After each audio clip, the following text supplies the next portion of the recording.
আমাদের কীর্তনের সময় আজান বন্ধ হয় না, আজানের সময় কীর্তন বন্ধ হয় না। আমরা সবাই ভারতবাসী, বাস করি আমরা পাশাপাশি, হিন্দু মুসলিম সবাই সবাইকে ভালোবাসি। মুসলমান ভাইদের এখানে কোনো ভয় নাই, কারণ মুসলমান ভাইরা এই ভারতের নাগরিক। সিএএ নিয়ে বিজ্ঞপ্তি জারি হওয়ার আনন্দে আত্মহারা হলেন হরিণঘাটার বিজেপি বিধায়ক অসীম সরকার। মতুয়া সম্প্রদায়ের মানুষজনকে চাকদার পালপাড়ায় নিজের বাড়িতে ডেকে নিমন্ত্রণ করে পেট ভরে মাংস ভাত খাওয়ালেন। এই কৃতিত্বের পুরোটাই অবশ্য দিলেন নিজের স্ত্রী মধুমিতাকে। জানালেন উনি স্কুলে পড়ান, নিজের বেতনের টাকা দিয়েই এমন আয়োজন করেছেন। পুরো বিষয়টি তিনি জানতে পেরেছেন অনেক পরে। সিএএ নিয়ে তৃণমূল মানুষকে ভুল বোঝাচ্ছে বলেও অভিযোগ করলেন অসীমবাবু। মূলত এই আয়োজনটা করেছে কিন্তু আমার সহধর্মিনী মধুমিতা সরকার, কারণ আমি বাড়ি ছিলাম না। ওই সমস্ত অ্যারেঞ্জমেন্ট সে করেছে, আমি বাড়ি ছিলাম না। কাল রাত 3টের সময় বাড়ি ঢুকেছি।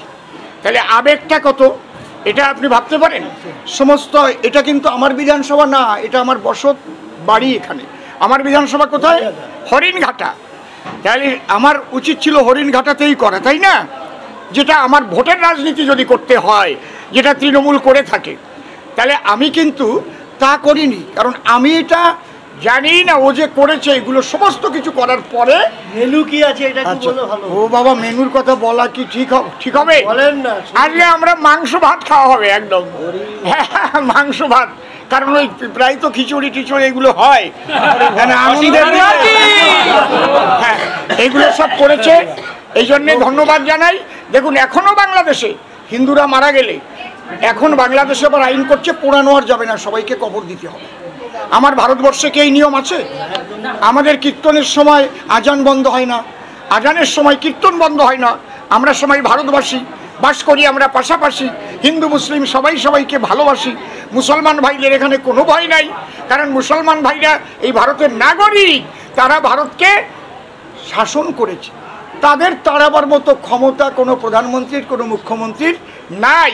শুধু সিএটা করেছে যারা ওই দেশ থেকে হিন্দু আর ওই পশ্চিম পাকিস্তান থেকে শিখরা এসেছে, আর খ্রিস্টান, বৌদ্ধ, শিখ, জৈন, পার্সি যারা এসেছে তাদের নাগরিকত্ব দেওয়ার জন্য। আমি মাননীয় মুখ্যমন্ত্রীকে মা বলে সম্বোধন করে বলছি, মা আপনি আর সিএর বিরোধিতা করবেন না।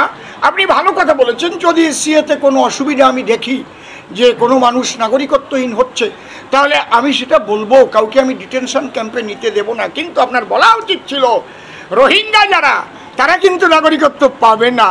কারণ রোহিঙ্গারা পাবে না, জেহাদি মুসলমানরা যারা এসে ভারতবর্ষকে উত্তপ্ত করে তুলছে, চুপচুপ করে এসেছে, পালিয়ে পালিয়ে এসেছে, এখানে খাগড়াগড়ের মতো পরিস্থিতি তৈরি করছে, তারা কিন্তু পাবে না।